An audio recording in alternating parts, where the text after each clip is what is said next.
How is the approval process for, say, a building like 7 Mahalakshmi? छोड़ो ना यार. At least 40 approvals. 40 approvals. Yeah. And how long did it take you? 17 years. Especially Mumbai was known for the gangster era. It was very deadly that time. We used to get extortion calls and all. Every builder used to get. Mumbai, builders and developers lack financial discipline overall. It's somewhere true. I would say till 2011 or before 2011, it was very much hey and why. I mean, like there was no financial discipline, no proper planning, nothing. The government is a sleeping partner in the project, basically. Government, with the without their premiums. blessing, you can't do anything to them. What are the measures that you take in such a high-rise building, the fire safety measures that you take? Provide high-speed fire evacuation elevators. So not only one, you need to provide at least 3 to 4, depending on the volume of the people staying inside the building. Correct. So at least it will not create more problem or more chaos inside. As a viewer, if you can answer how many fires take place in Mumbai every year, the number will astonish you. I just read a report and the number is 5,000. Welcome to today's show of the Real Estate Show with Mayank. Today's guest is very important because they were the first ones to build India's tallest residential tower. Let me welcome you guys, the MD of Shreepati Group, Tapas Chaturvedi. Welcome to today's show of the Real Estate Show with Mayank. Today's guest is very important because they were the first ones to build India's tallest residential tower called Shreepati Arcade. Back in the day, it was a 45-story structure. They also hold a record for India's tallest residential structure from 2001 to 2008. And right now, they have many other high-rise projects in the pipeline. And I'm sure they want to get the record back again. Let me welcome you guys, the MD of Shreepati Group, Tapas Chaturvedi. Welcome, Tapas bhai. Thank you. Lovely Thank you, to have you nice here. meeting you. So how's it going? Going well. Great. Lovely to have you. Thank you for taking out time. Thank you. And just talking to us about real estate. We all love real estate. Yes. All our viewers as well. And of course, we got you something. Here is part of our green initiative. Thank you. Thank you. Flowers die, so I think plants are always. Sure. I'll preserve it. Yes. My wife is into this greenfield projects like green zones and all. Very important. Very stuffs. important. So for her, she's like, she would have been the right person to take it, I would say. You can definitely give her my regards and something as well. Thank you so much. This is my favorite place, so I thought. Oh, beautiful. Thank you so much. So you come from a big legacy of Shreepati Group. Yeah. First ones to think beyond. I mean, right now, a 45-story structure, people are, the younger viewers must be watching. They must be like, what is 45 structures? But in 1990s, it must have been extremely, something. But I think a lot of people must have not even thought about that this can be achieved, right? Yeah. Before we get into that, I want to understand, how did Shreepati Group start? So the journey began in 1984. Yeah. So almost 40 years we have completed now. And of course, the journey started with my father first, because he was the founder of this. I'll start with my grandfather. My grandfather, Ramesh Chand Chaturvedi, he was basically a railway employee.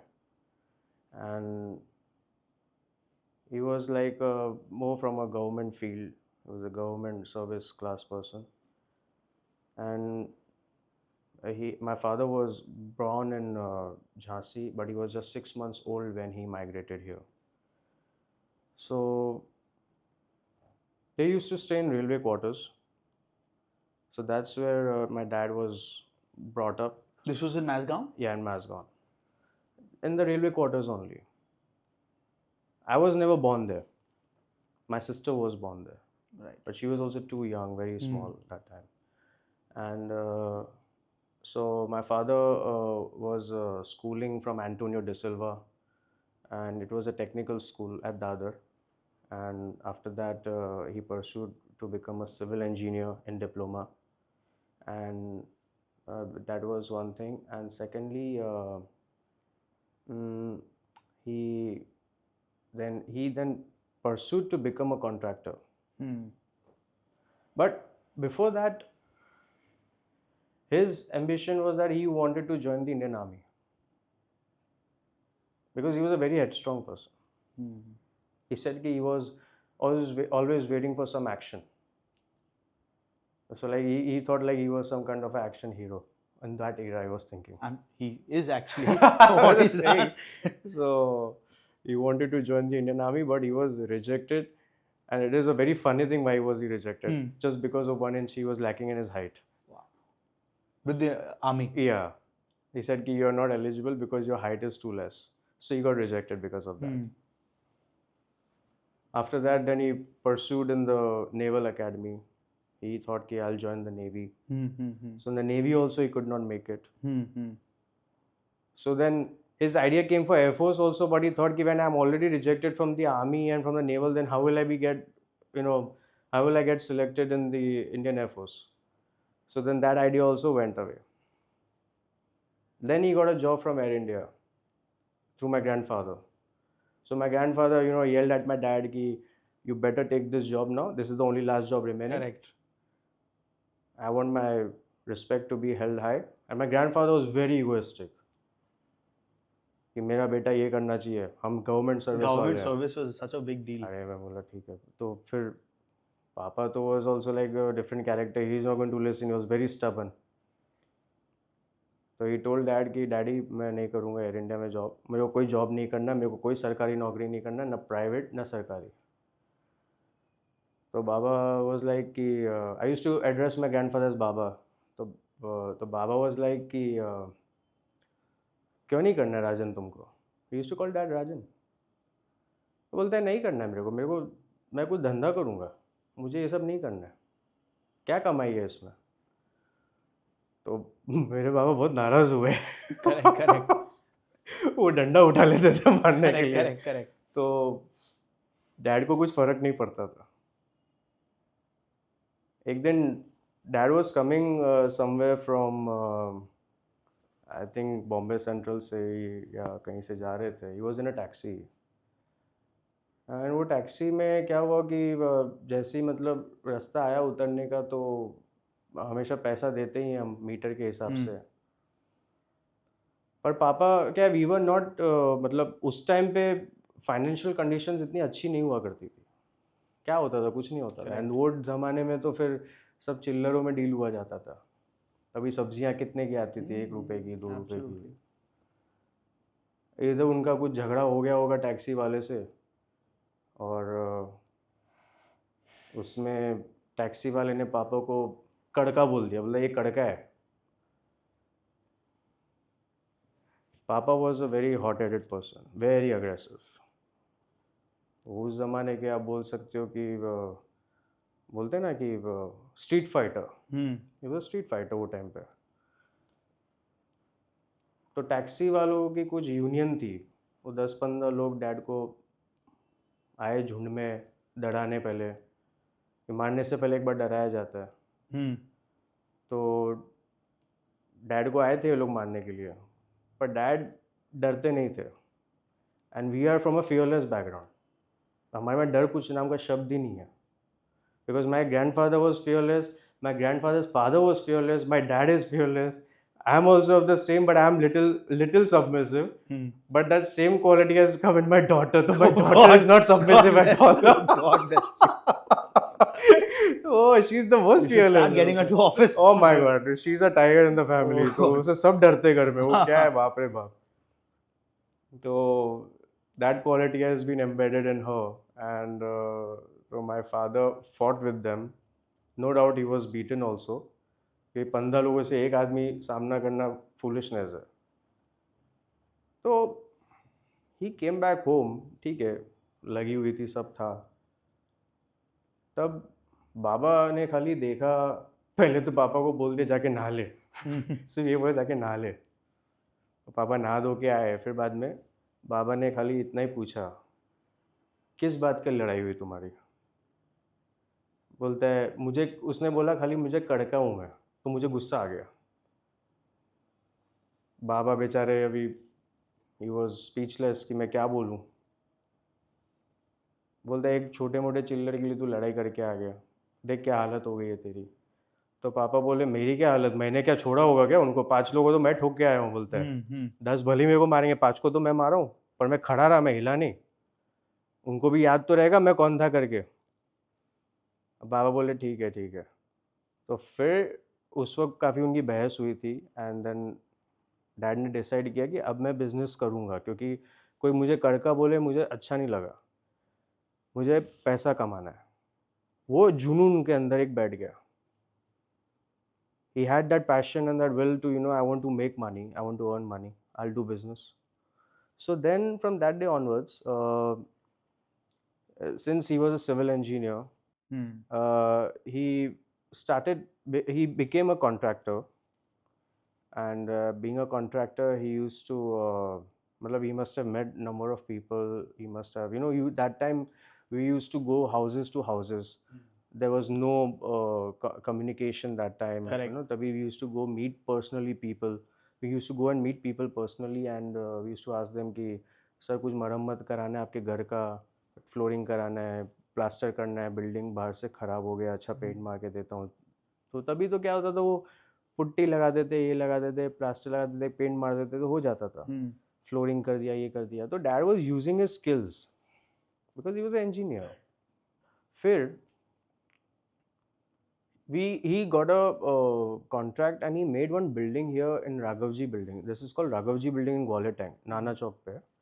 नाना चौक से थोड़ा आगे ग्वाले tank. Yes. तो ग्वाले tank में he made this building called Raghavji building. It's a 3 or 4 story building. That was the first building. Yeah, that was the first building, and that too it was on a hill. It's not on the main road. Main road से लग के सीधा hill पे है। Main road touch होता है, but वो hill पे है। That road goes on a hill. Hill view. It gets connected to Altamont Road. Okay. You can see Prithvi apartments and all that. Right. So that was the first project, and I was born there. We shifted from Mazgaon and we came here. I was born there. फिर उसके बाद one day he used to go for walking, and so he was standing right across this bus stop. When this building, before this building, there used to be this chawl here. A lot of chawls were there. Old buildings, or old buildings, I would say. They were all structures, dilapidated structures, Charlie type. Right. So they were standing on the bus stop, and he was just admiring, and he was seeing that this is some old property, and location is good, everything is good. So he was telling his friend that we should plan to construct a high-rise tower here. That time he did not think that this will be India's tallest. Correct. He just thought we should construct a high-rise tower because in Mumbai there was no high-rise tower. So his friend was laughing. He's saying, "You must be joking." He said that, "No, I'm not joking. I'm serious." He's saying, "Do you even know who all stay inside? There are all rough and tough guys inside staying." A lot of chawls there with. Yeah. Yes. So he said, "Ki it's okay. We'll meet and we'll deal with them." So his friend was like, he was thinking like he's gone crazy. So he said, "Okay." He just said, "Okay." He said, You be in front. I'll be only at the back. I'm not entering. I'm not entering." So one day then he came just across the street, and it was just at the entrance, and he met the landlord. He met the owner of this property, and he was holding an umbrella. So he asked him, "I want to develop this property. Tell me your price." And the funny part is that dad never had any money, and he's asking like, "Tell me your price." To vacate. Yeah, to vacate. No, you just give me. I want to purchase Correct. this property. So that landlord owner is like looking at him and laughing. He's saying, "Are you crazy? You're buying this property?" Well, I've never entered inside this property, and you are saying you want to buy this property. Even that because just I'm the owner. Dad said, "It is my job. You just tell me your price." So the landlord was like, he just looked at him, and that time, people used to just look at the person and do the job. That time the deal used to be done like that, orally and verbally. There was no paperwork, nothing, no documentation that time. Correct. So बंदा देख के धंधा होता था. बंदा देख के धंधा होता था. And then he said कि ठीक है ये price है, ठीक है. Dad बोला ठीक है. He entered inside. He went alone. And see the courage. He went alone. And he just saw that you know these all buggers are like, you know, one is lying on the that cart and all They that. were local leaders of Local the area, in leaders. fact, yeah. They were more like ruffians. Yes. So they were not like some kind of a ordinary person you're meeting Correct. or like some classy people. No, they were all hooligans inside. Correct. Correct. Unfortunately, they are all tenants. Correct. But And things were different in 90s. and things were as well. different in 90s. Absolutely. Now the generation has changed. That's a different 34 thing. years, yeah, 34 correct, years already correct. and 40 years. So generation has changed. Yes. Yes. Absolutely. So that time like these people were like वो पत्ते खेलना, playing cards, मटका होता था वो time पे. मटका game होता था, Yes, कैसीनो जैसा होता था हाँ, मटका. So all that used to happen in this area. There were like weapons kept inside because there were some rough and tough people who used to do gang war and all this. So dad was laughing looking at all this. So one of the leader came to him and he's asking him कि क्या है इधर, काय को आए हो इधर. बोल रहा है ऐसा कोई अंदर नहीं आता है. Dad said कि मैं तो businessman हूँ, मेरा नाम आर चतुर्वेदी है. First time he said that name R Chaturvedi है. और आर चतुर्वेदी नाम कभी लिया नहीं था उन्होंने. People used to know him by Rajan. But that was the time when he used that name for his business. Ki my name, people should be known With by the R.R. initials. Chaturvedi. His first initials, he started saying R.R. Chaturvedi. So then they were all like, you know, they used to talk in the Tapori language. काय के लिए आया इधर, क्या काम है इधर, क्या लेना देना इधर, तुम्हारे माफी कोई आदमी आया नहीं इधर पहले. तो डैड सेड कि मैं तो देखो भाई धंधा करता हूँ और मुझे यहाँ पे मकान बना के देना है आप लोगों को. तो दे वर ऑल्सो शॉक्ड कि कोई हम लोग के लिए सोचता है मकान बना के देना है, हमारे लिए आज तक कोई ऐसा आया नहीं. तो then that leaders were like, you know, somehow then the discussion started and all that, and they said कि ठीक है. Now they were all supported by Bala Sahib. तो बाला साहब के पास गए वो. Dad went to Bala Sahib. Now Bala Sahib was the most powerful person in Bombay. Absolutely. And most looked upon person. Most as well. looked upon, most Great leader admired, of his time. most and biggest inspired. I tell you, Yeah. superb he was. Absolutely. He was my biggest inspiration. He was the most important person Most in Maharashtra. important person in Maharashtra. Absolutely. The real Hindu Samrat. Yeah. Absolutely. And he went to him and he told him ki, sir, this is what I'm planning to do. So I need your blessings. So he was also like, he admired dad, and you know what, at that time CM was Manohar Joshi, and he used to address the CM with his first name. That was his style of Bala Sahib. Yeah. So Bala Sahib said, Manohar, ये ऐसा ऐसा approval दे देना उनको, यहाँ पे महाराष्ट्र में पहला सबसे ऊंचा बिल्डिंग बनाएगा चतुर्वेदी, जो भी चाहिए मदद करना इनको, और हमारे लड़के लोगों को बोलो कोई तकलीफ नहीं दे इनको. वो that word was so valuable, and that must have since then, inspired him even that more inspired him, that boosted See, him there's such a big support I coming got in. such a big support, and all of them coincidentally cooperated so well, and they vacated the premises. Lovely. And they all said, sir, we are all with you, but ensure that we all get a new house over here. Yeah. I think, you know, in most And dad entrepreneurs, kept that promise. The best part is dad kept that promise. they all got homes, and now I we mean, are like here. that time it was just verbally committed, but he kept that promise. Nobody expected that he will keep his promise. And today they all are staying very happily. Now the generations have evolved. Yeah, absolutely. And all of them have now, of course, that era was different, now it is different. They have also changed a lot with time, and everyone has changed. You know, time heals everything. I always say time heals everything. Now they have become nice, they're doing good job nicely. Their successors, their legacies have got educated. So now education is playing a very important role. How did you get into family business?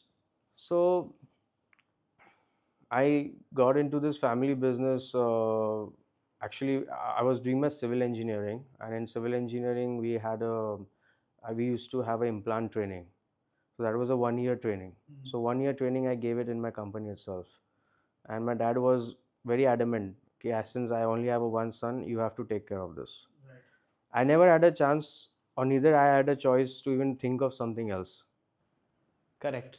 Like I cannot even think of going and playing sport. I You were cannot in think of. Singapore for a while, correct?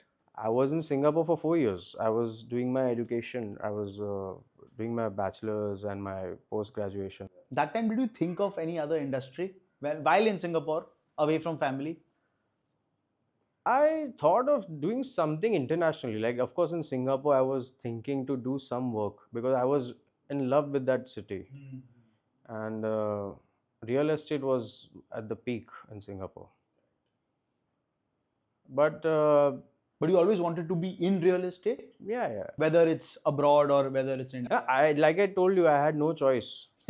Ah, matlab, if you give me, like, if I had a brother or someone, na, I would have still given a thought. Okay, you do something and you Yeah, do yeah, something yeah. else. Correct. But then dad को मैंने कभी एक बार option दिया कभी कि dad real estate के अलावा मैं कुछ और करना चाहूँ, तो डैड बोले पे धंधा कौन संभालेगा. Correct. So the 90s. I don't know, that suddenly that thing na just changed in my mind and Correct. disappeared. So Real estate then ही करना I decided कि I want the to real go real estate he estate करना. only. Now, speaking Yeah, of yeah, this, right? You're a 90s kid, right? Now, in 90s, right? Businesses were done in a very different way. All businesses, more so over real estate, right? So, how was it like in the 90s? Like with your parents and the family business, how was real estate conducted? It was a very unorganized sector that time. I mean, like comparing to today's world, I mean, it was very unorganized. कुछ नहीं होता था. Builder कैसा होता था तभी, वो table लिया, कुर्सी लेके बैठ गया. आज की तारीख में सिक्योरिटी वैसा बैठता है, सिक्योरिटी गार्ड वैसा हम लोग बैठते, वैसा वो बैठते थे. तभी धंधा होता था. आओ बैठो भाई, पैसा लो, मकान खाली हो जाओ, काम करना है, कॉन्ट्रैक्टर को बुलाया, चलो काम करो, ये लगाओ. उस टाइम जबान की बहुत वैल्यू. जबान का वैल्यू था. पेपर वर्क ही नहीं होते थे. Where was this agreements, where was this PAAA, there was nothing. All these words were also not even in the list.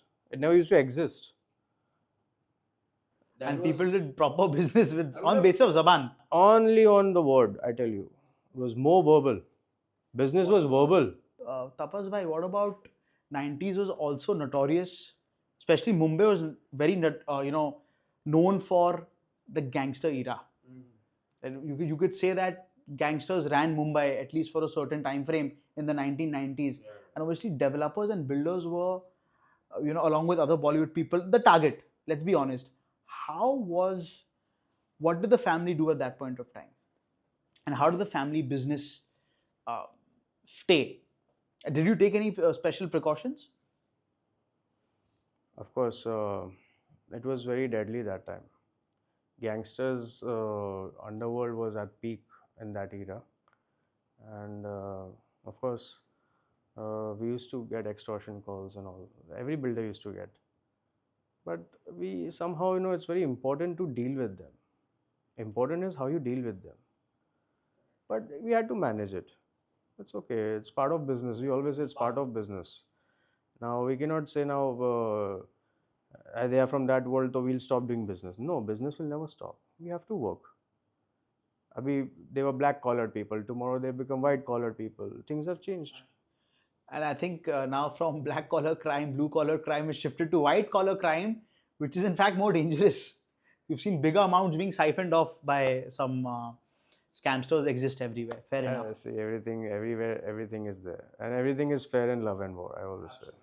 And now you guys started construction of Shreepati Arcade in 90s, right? Obviously that time 45 stories was, must be a Herculean task to think of something like that. Obviously today's people take it for granted कि 45 floors तो बनाने का ही है in today's time. But when we rewind again to 35 years ago, what was the approval process like?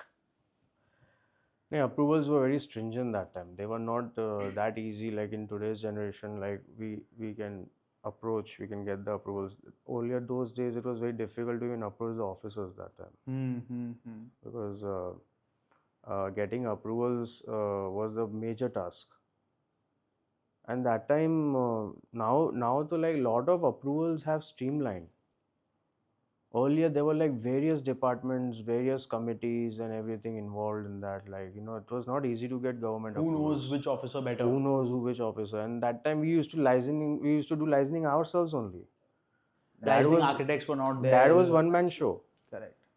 Dad used to do himself. There was no licensing officer, no licensed officer, nothing, no architect, nothing. There was like just get approvals and ये land है contractor को बुलाया या किसी को बुलाया बोलते हैं अरे काम कर दो वो मिस्त्री को बुलाते थे इसको बुलाते तभी वो ऐसा बातें होती थी करेक्ट करेक्ट करेक्ट आर्किटेक्ट का भी इतना इंपॉर्टेंस आर्किटेक्ट का इम्पोर्टेंस नहीं था टुडे अरे ये बिल्डिंग डिजाइन करेगा ये बिल्डिंग डिजाइन करेगा ऐसा बोलते थे करेक्ट ये डिजाइनर है बिल्डिंग डिजाइनर है आर्किटेक्ट भी नहीं बोलते बिल्डिंग डिजाइनर है now with we have proper rule books that are now being we followed have rule books everything DGCA with all policies things have become more polished much more more, educated much more. terms have come up and everything has changed you guys really like high rise building concept, right? You've said that south is going north, South Mumbai, and you guys are very active in South Mumbai as well, right?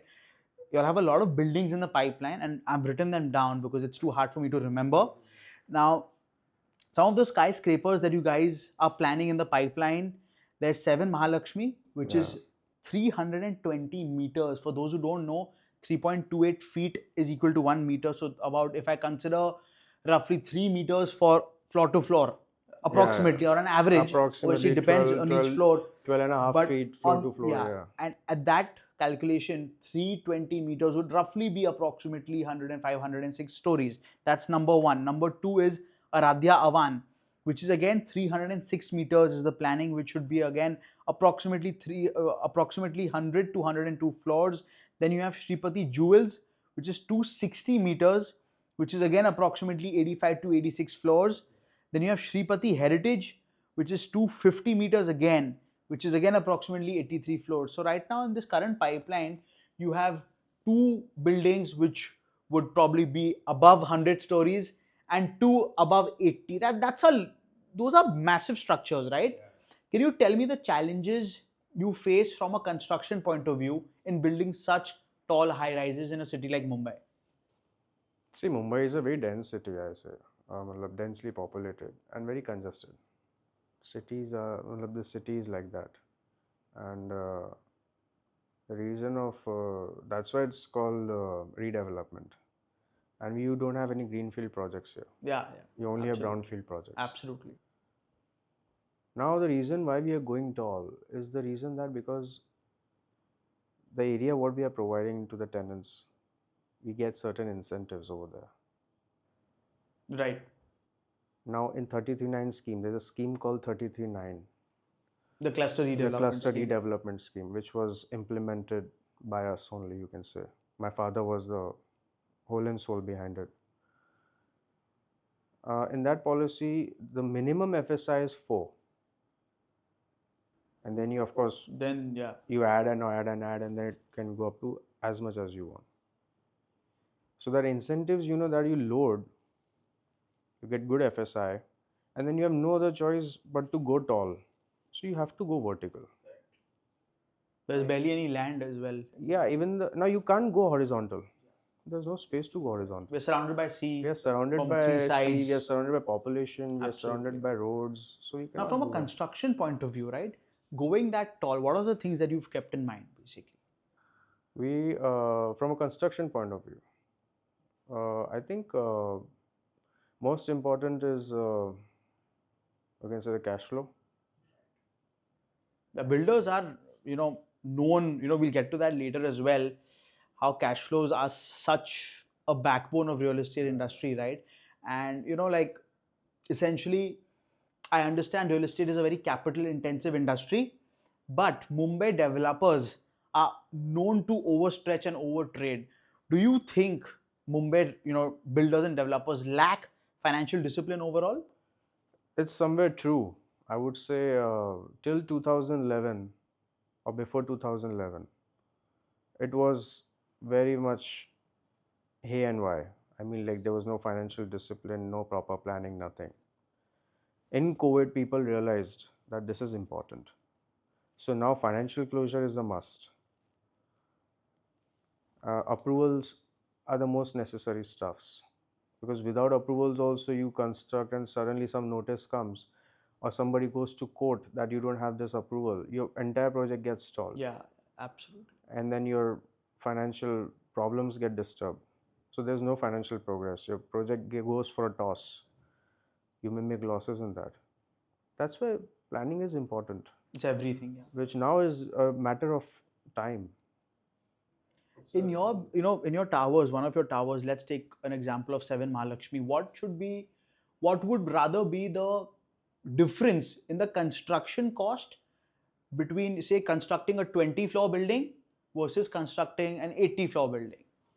Of course, 20-story building or an 80-story building is a massive difference. I mean, like, there'll always be a gap of 1,000 rupees a square feet again and again after every 10 floors. Right. So, like now, suppose 20-story building, you can say 3,000 rupees a square feet, then you go 40, then you can say 5,000. So, like, it will You be can assume a yeah, you 5,000 can per assume square foot 5,000 is between minimum today. the gap between building a 20. No, for a high rise, I would say. Right. 20-story, so nowadays, like, it's very easy to build up. Yeah, absolutely. So the construction cost gap between a 20-story building versus an 80-story building, with at least just the gap itself would be around 5 or 1,000. You can say that. Understood. And what would be the construction cost of a building like 7 Mahalakshmi? See, it's still under estimation and consideration, I Right. would say, because it will vary depending upon the project size. But yeah, of course, minimum I would say, like, for any high-rise tower today in Mumbai is about 5,000 rupees a square feet. Minimum. Maximum it can go up to anything. उतने तो premiums ही हो जाते हैं बॉम्बे में. Premiums So expensive. बहुत expensive है, I tell you. Premiums से बहुत परेशान हो रहे हैं सब No, लोग. but this is genuinely the government is a sleeping partner in the project, basically. Government, with the without their premiums. blessing, you can't do anything today. It's very, very expensive premiums. And Mumbai premiums are in fact 47 times more expensive than Bangalore, 50 times more expensive than Hyderabad, and close to, I think, 25 times more expensive than Delhi NCR. That's why Mumbai is the commercial capital in India. Absolutely. Very expensive premiums. And Mumbai is like, after London, I think Mumbai's name comes, I think, if I'm not wrong. Very, very, yeah. Top. And real estate. And very expensive real estate as well. It's the second or third most real estate in the world. Certain belts are very, very expensive. Yeah, it's very expensive. Coming to, say, something like, obviously floor rise is such an integral part of Bombay. Yeah. Because Bombay sea views are sea views, right? You feel on top of the city, right? Just imagine being on the 60th floor. It's fantastic in a city like Bombay. Right now there's monsoons in the Bombay rains. From the balcony, the views are they're just crazy beautiful views, right? So something like, let's talk about floor rise. Say there's a building like 7 Mahalakshmi. How would you price it? The cost difference, the selling price difference, the floor rise difference between a first floor versus the 80th floor. Wow. Of course, it will be huge difference, quite. Huge difference in the same building. Yeah, huge difference. Because the thing is, configurations will matter, amenities will matter, benefits will matter, views will matter, location will matter, everything will matter. You can say air quality will also matter. Absolutely. Bigger areas will matter. So all these things all these factors are considered in any way. Like floor rise, of course, is counted. Second is you're going to go from 2 BHK to 4 BHK, right? Or maybe 5 BHK. You'll build the better configurations, or maybe the bigger configurations upstairs, or maybe a penthouse. Correct. So the areas will also increase. And the only way to get unobstructed views and is go as high as you can. Yeah, and of course, penthouses are going to be 3 times. Correct. Now, speaking of height, right? Because you're doing a lot of high-rise structures in Bombay. Do you think that India and Mumbai as a city is strict or conservative when it comes to height restrictions compared to the West? We've seen buildings like Empire State, being 100 stories and above, built 100 years ago. Is it challenging to deal with Airport Authority of India and DGCA in terms of permissions? No, it is strict, of course. If we follow the rules, it is strict. I'll always say. We need to follow the rules. Because when we were constructing Shreepati Arcade, we considered all these factors that we need to take clearance from the Aviation Authority. So nowadays, we have consultants on board who do these aerodynamic studies. So we looking at that and considering that factor, we plan that way. We plan the project in such a way. Right. If it's restricted to 250 meters, then you have to construct till 250. You cannot go beyond that. Correct. Not even 260, not even 255, nothing. Because it's risk. There's a risk involved. Come in the funnel zone, Yeah, it may the flight comes in the path. funnel zone, there's a flight passing, and it may be dangerous also for the building. Correct. And the obviously people living Yeah, inside. naturally. Right. So aviation clearance is a must for any high rise. Right. Now, looking at safety, right? What are the measures that you take in such a high-rise building? The fire safety measures that you take. Fire safety plays a very important role in high rise. Of course, nowadays CFO clearance is the first priority in any high rise. Right. So now the provisions have come out so well. Now they have insisted, the government departments or CFO department, I would say, they have insisted that provide fire evacuation lifts first for the residents that can accommodate 30 to 40 people inside and can bring them down in one go. Provide high speed fire evacuation elevators. So not only one, you need to provide at least 3 to 4, like depending on the size of the volume of the people staying inside the building. Correct. And secondly, there may be a query, of course, of yours, that you may be thinking how fire brigade can play an important role, like how can they help in Right. extinguishing the fire or diffusing the fire. Of course, now it cannot be like the ladder can go up till 50 or 60 story. I mean, like for example, Burj Khalifa, you have, like, of course, they have beautiful firefighting systems. So that firefighting system technology has now evolved a lot. Correct. And now it has become a compulsion in And of course, every high-rise building. It has become a compulsion to provide it. Automatic fire sprinkler systems, extinguishers, all have been provided. So at least that much time, like, the fire should not increase in a abundance. and It can get in control. Short circuit is the main. Short circuit, for that we were the first ones in India to provide a bus bar system. Correct. In a high rise. Of course, the fire starts only because of short circuit. Yeah, 80% of 80% of fires are all because of short circuit. So to control that, we have provided a bus bar system through where all these circuits will pass from top till the bottom. So the wires don't heat. So wires don't heat and then they do not spread. If any problem happens, then there is a and that's much more expensive, the bus bar system. I mean, it was expensive, but at least but the best part about it is that it is safe. That is the best safety for the people, for the residents inside. Yeah, absolutely. Yeah, so at least it will not create more problem or more chaos inside. Correct. But touch wood, this has never happened in any of our projects, and all our customers and our residents are very happy with it. Fire is very, very critical. Fire is something very critical. I read a report, Tapas Bhai, that in Bombay, and I was shocked by the number, right? As a viewer, if you can answer how many fires take place in Mumbai every year, the number will astonish you. I just read a report, and the number is 5,000. Every year there are 5,000 fires in Mumbai buildings. And we tend to only read 5-6 high-profile cases of buildings. Yeah. But there are much more smaller buildings. 5,000 fires in Mumbai, which is an absolute crazy number. I had no idea. Statistics, I would say. Crazy statistics. I would have thought 10-12 hote honge saal mein, but you heard about Kamla Mills, you heard about some important other buildings like Beaumont and all that, but 5,000 fires. So I think short circuit. It's great that you all are doing the bus bar system. That was the only first. That was the latest technology that we implemented in our buildings. Correct. How is the approval process for, say, a building like 7 Mahalakshmi? How long did that take you? And how many approvals did you have to get for something like that? Chhodo na yaar. Bol do. We can cut the recording later. We won't. How many approvals do you need for something like 7 Mahalakshmi?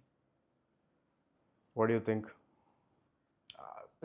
I would want to hear from you because I'm sure it's a huge number. It's a huge number. At least 40 approvals. 40 approvals. Yeah. And how long did it take you? 17 years. 17 years. Right from the starting, from buying till the execution. Itne mein a person can finish higher secondary education. 17 साल. You imagine That's me, na, I'm the crazy. example. मैं school खत्म That's करके इधर आ crazy. गया हूँ, अभी बताओ. Wow. 17 साल, huh? It was You can get born, you can graduate out of college, go to university. that project has नहीं, I was saying कि approvals जो लिए हमने, because उसमें एक तो jail boundary आता है. That is next to Arthur Road jail. Correct. So there is of course a lot of compliances to be done. वो NOC लेने में, jail NOC लेने में 10 साल लग गया हमें. Good God. 10 साल तक. And 10 साल तक हमारा project ऐसे रहा. Just for that one NOC. Just for that one NOC. And what was the solution in the end? How did you get No, it? we implemented a GR. Hmm. We brought a proper rule book in which we provided a buffer zone. Right. And, From the jail. Yeah, from the jail we provided a 40-meter buffer zone.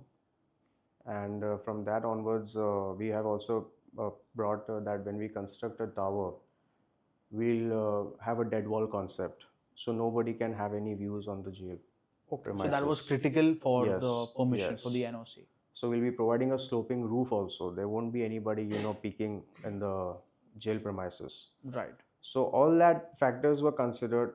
We made it by our own selves. We wrote it by ourselves. We implemented it, and that got approved later by the government. That's how you got it. And then that's how we got the jail NOC. Although it took time because of this government issues and all. Correct.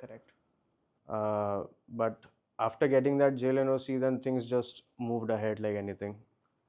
And of course, that property has part Mahada building, part BMC building, part private land, part collector land. There is a BMC school, there is an SWM tenement. I mean, a lot of stuff. So So many anybody who can departments. do that project, I was fortunate enough to study also. Like, if anybody gets approval for all that massive property, All these different so departments. you can get aware of all these property, all these government departments. I said you will get so well versed with it. So that was the only thing. That's crazy. And that was a great experience. But No doubt. awesome stuff where you all guys, you didn't give up. No, we Because, never. and gave there's a lot up. of money at stake in these kind of, when you're stuck for For, so long. like since you said we never gave up, I think I'll give you a good example about our project Avan, which is going on in Tardeo. Correct. So that is the India's tallest building right now. What we are making, the 306-meter one. So we are recreating history after Shreepati Arcade, and that property, 22 years was stuck in litigation. 22 years. We never gave up. My father was the whole and soul behind that. That was a baby project for dad, like a baby he used to treat. He said, this project I'm going to do no matter what. And all those tenants over there, they were unnecessarily opposing the scheme. In that now there is a lot of divisions and all. So few of them were supporting that, 50% of them were supporting that, 50% of them were opposing the scheme for no reason. They were thinking they can do self-development, which is not possible. You need that expert kind of opinion and someone to be there. I mean, something logical needs to be there. There was something irrelevant, illogical statements going on. But ultimately, after 22 years, we won the battle in the court. Ultimately, God was on our side. They supported us. God and supported patience. us, and the patience. 22 years is. So that level of patience और was. 17 साल एक building में 22 मतलब वो dad के collectively तो अंदर 40 साल का पेशेंस वो पेशेंस से पापा ही रख सकते थे. पापा ने जो किया वो was something different. very That's where we are today. अभी वही उनके. You have to be very strong willed to be a builder. He is very strong. I'm telling you, he is very strong. I think these kind of things should reach everyone in real estate, or in fact even the home buyers, because a developer's life is not at all easy. Not easy. When any product gets delayed, it's more like so many things involved in the delay. It's more like a war zone. Absolutely. You're on a battlefield. It's like that. Absolutely. Since we are not in the army, but we can feel that way. I'm saying that. Absolutely. Yeah. Now, coming to such long approval processes and all that. Now, assuming hypothetically, say all the approvals from start to finish are in place, how much time will it then take you to build like an 80-floor building, just from the construction aspect? If we have all the approvals in place, we have good cash flow, proper, uninterrupted cash flows, then I think not more than 4 years. Wow. So 17 साल approvals में 4 साल actual construction में. ये तो अभी यही सबसे बड़ा चैलेंज होता है कि अप्रूवल Correct. लेके आना सबसे बड़ा टास्क है. Absolutely. वो बहुत बड़ी कला होती है. Absolutely. And that's why, some builders succeed and some don't. या दे डू. यहाँ ये पॉसिबल कभी कभी क्या होता है कि लोग सोचते हैं कि हम ये लाइजनिंग आदमी को अपॉइंट कर ले, इसको अपॉइंट कर ले, ये लाके ले आएगा, ये लाके ले आएगा. ऐसा नहीं होता है. If you give आपको खुद the- जाना पड़ता है. in the end पैसे आपके लगे ना, project लगे आपका हमारे है. हैं, लेकिन आप जितना वन ऑन वन जाके मिलो उतना आपका पीआर बढ़ता है, रेपुटेशन बढ़ता है, and they also feel good, अरे ये आदमी खुद आ रहा है. तो हम तो मोस्टली रिलेशंस पे बिल्टअप करके चलते हैं ज़्यादा. और हमारे आज भी किसी से रिलेशन खराब नहीं है, सारे ऑफिसर्स से हम लोग के अच्छे रिलेशंस रहे. Very important. And speaking of this, right, you guys were one of the first people to get 33-9 implemented, right? To get the cluster redevelopment, going in a city like Mumbai. Can you tell our viewers what cluster redevelopment is? So this is a scheme. This is a book called DCR 33-9. It's a regulation, and so the cluster redevelopment is completely based on this policy. This policy was initiated way back in 2009 from my father. Until from 2009 onwards till 2020, we brought this into force. 21 it got implemented. Only 12 years. Only 12 years, you can say. So in 12 years we implemented this. Luckily in COVID, when people were sleeping at home, only me and dad were like, that time using the car and going to Mantralaya and all the other departments.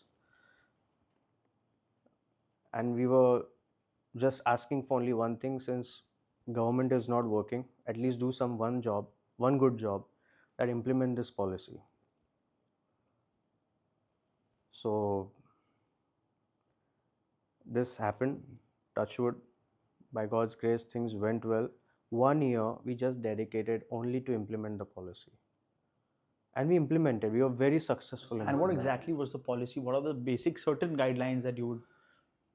What happens in a cluster? Like in cluster you have a lot of stuff, like you have to dedicate.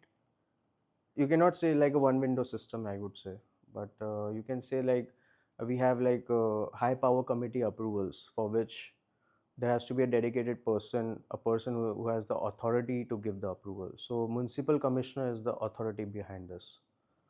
Right. We appoint a nodal officer. Then he's the one who approves the plan, and then he submits it to HPC. Then HPC approves it, and then it submits it to UD. Right. Then from UD you get the approval, you get the LOI, then you get the IOD, then you get the CC, and then you can start the project. Otherwise there used to be a lot of stuffs before. Right. Other committees, this committee, that committee, and all that committee. Now all that committee has been removed. It's become much faster. It's become more to streamlined, develop a cluster, more basically. systematic, with a good pace. Right. So you all obviously take plots more than 4,000 square meters in all your cluster redevelopments. Yeah, in 33-9, yeah, that is the scheme. That it's a rule that above 4,000 square meters in city, Right. and in suburbs above 6,000. Correct. So you all like you have much bigger, but your cluster redevelopments are, I think, close to. There's one which is 40,000 square meters. Yeah, 40,000 square meters. And how is it to amalgamate the plots? Is it challenging? No, it's not challenging at all now today. Earlier it used to be when policy was not in place. Now since policy is in place, so it's not challenging at all now. Year 2017, 16, 17 was a very kind of, you can say, landmark year for real estate. Obviously demonetization happened. Soon after that GST happened, RERA happened, and obviously by then the BMC was also online, with auto DCR. Lot of unorganized builders died overnight, correct? What did you guys do, and how did you survive in that period? We took baby steps, to be very frank. I know it was a very difficult time, not only for us, of course, for all the big ones, Correct. Smaller ones, everyone. We took baby steps, we took caution, we took precaution, everything. That's how we sustained. No point of overstretching in that delicate period. Not at all. That is very important. Not at all. Most importantly, that time is the application of your mind. What to do that time. When these things start happening, the best part is that time just be silent. You will get your opportunity. You will get your opportunity. And the best time is to wait for the right time. Absolutely. Which is now, which is yeah. You know, what is the difference between a construction sale model and construction lease model, if you could tell our viewers? And according to you, do you think a construction lease model can solve a builder's liquidity crunch? No, I don't think so. The construction lease model can solve the problem of a liquidity crunch, because not only us I'm talking about, but of course for random people who borrow finance from banks or NBFCs, they borrow at the interest rate of 12-15%, and doing a construction lease model on that is not viable. You'll be negative. It will be negative. So sale model will always work in India. So you're obviously pro construction Yeah. sale model. Yes, 100%. 100%. You know, Tapas bhai, I've noticed all your projects have a Vastu consultant. How important is Vastu to you and your family, and how important it is to your home buyers? Has any home buyer rejected an apartment because of a Vastu flaw? Touchwood, no. Nobody has rejected till now. But in fact, now they ask for my Vastu consultant. It's the other way around. So, but that means it's so important. Yeah, Vastu it is is so important. It is the most important factor in any high rise today. Forget high rise. I would say for any project you take, Vastu is considered. And especially in a country like India. Yeah, very much. So it plays a very big You role can in say your planning. like in China, you have Feng Shui. You have Vastu in India. Right. It's the other So way it around. plays a very big role in your planning of construction. It does from all aspects. You can say from a health point of view, from wealth point of view, from your growth point of view. So Vastu is important. Like, we don't only see that, we're just constructing the tower and handing it over to the buyers. No. What we do, that we want that the residents of the building should also prosper. Once they've bought the house. Yeah, so this is the USP of a company, that we want them to prosper, we want them to grow. Because they may be our residents, but we want to maintain that relationship also with them, a long-term one. Because we treat them like a family. And not only the residents, we treat the tenants also like a family. We never treat them like tenants. Have you ever been scammed in real estate? No. Of course, we know how to judge a person, like who is what and who is not, no one like that. Until unless you're not shelling out any money from your pocket, then of course. But that's not easy to scam anybody like that. Nowadays, people are very smart. After seeing the world around, experiencing also, so you became Banda like dekh ke dhanda Banda dekh ke dhanda karna. And now obviously you have so many reports, feasibility reports coming in, a lot of Everything. study, Due diligence. analytics coming in. Due diligence matters a lot today. Correct. This I is mean, very I'm important. glad real estate's heading in that, that right direction. Beautifully it's going. Every day it's going to evolve. Also, how do you pick up your next project? What do you see in the project? Is it only the numbers and the FSI, or do you see something else as well, apart from the plot and other details? No, owners and tenants are also part of the project. We don't consider them outside the project. So of course, some benefits needs to be given to them. Correct. And with the owner also, if you want to settle down with them, then you need to provide them some specific area also. You need to allot them in a rehab component. So this is now a need of an hour. Right. So this is what the new model has come up, and it's working well.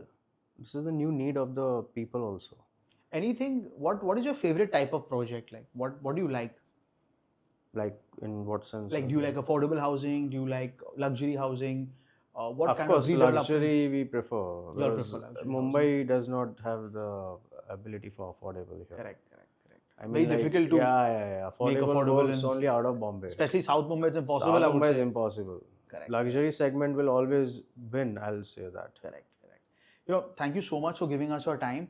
Just one parting question. Tapas, what are your hobbies? And before that, what do you have any other ventures in mind apart from real estate as well? Yeah, we have recently ventured into a medical field. Okay. And we have opened a medical center. We inaugurated it just last week. And it's an orthopedic center.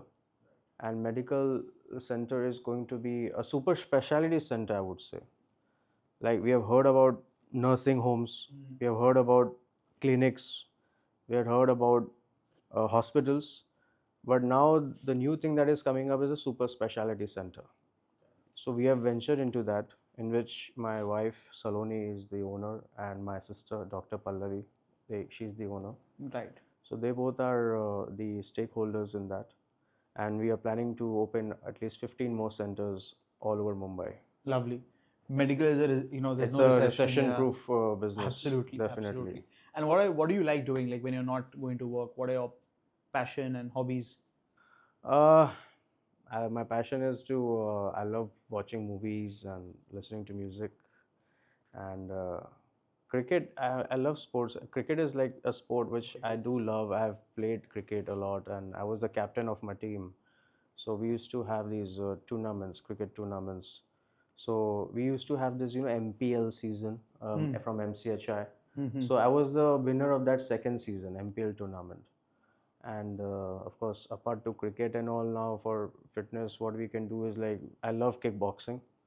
So kickboxing and a little bit of gymnasts and all. So we love doing that because that's how we have been brought up. My father, grandfather, From everybody. boxing. Yeah, I can say that. So we all have been very enthusiastic in doing all this. So North Indians love it. I Correct, always say correct. that North Indians love doing this. Correct, correct. So it's in your blood. You can't Yes. help it. Yeah. Thank you so much for being here with Yeah. us. And Thanks, much thanks, appreciated. thanks a lot, Thanks. Mayank. It was nice. Thank you. Thank you Thank you so so much. much.